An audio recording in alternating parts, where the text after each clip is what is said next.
All right, I just finished watching episode 4 of Marvel's What If. This is season 2. Honestly, the season has been pretty good so far. This wasn't my favorite episode, but it was close to. And yes, if you've noticed, I am not in my normal setup. No, I am coming to you live from Sakaar. You can't tell, but if you were to look out that window, you would see it. The Grandmaster, there's a giant hologram of him. He's looking in here. Hey, what's up? What if? Break it down for me. So basically, this episode is about what if like Tony Stark had crashed into the Grandmaster.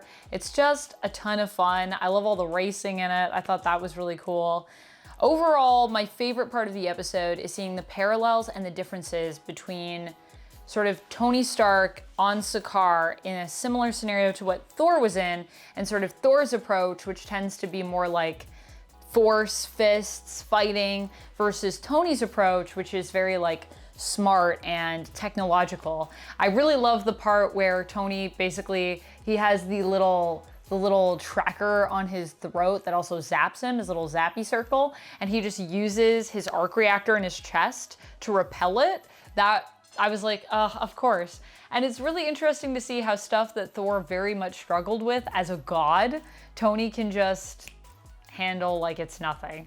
I thought that was really cool.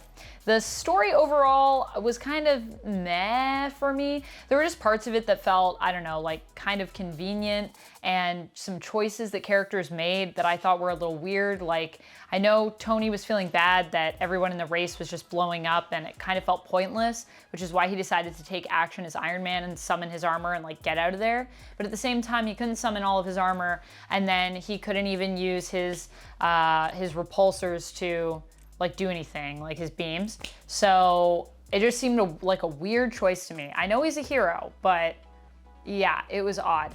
And also Gamora deciding to sort of make that change. And I know this is supposed to be like her world and kind of her story, because we already saw her at the end of season 1. And you know, she was part of the Guardians of the Multiverse. So I get that this is supposed to be like her origin story a bit. But it felt weird that Tony was just like, hey, you know, we have parallels between my dad and your dad, which fair, but I would say that Gamora has a way worse dad than Tony, and he was able to get through to her that quickly.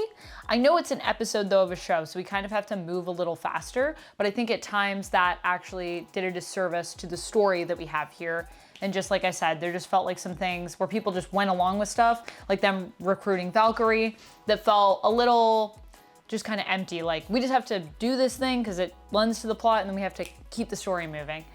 Like the next episode, which I've actually already watched at this point as well, it has moments like that where it feels like it's moving really fast, but I don't feel like they're as much skipping story beats that are integral to the character's development.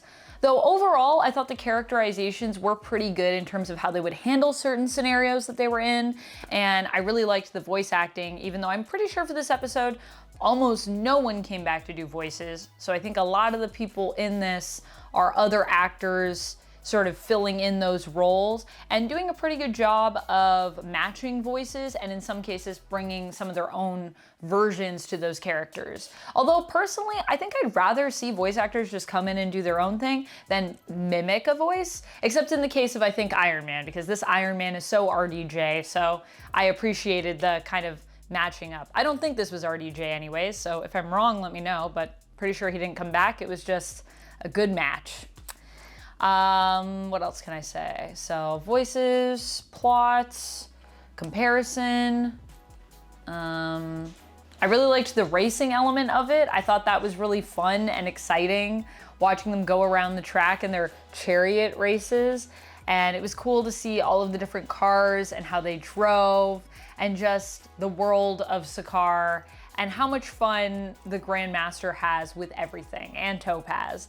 To see them come back. Oh, also, a really cool thing about this episode that made me go like, wait, what? What does that mean for the MCU?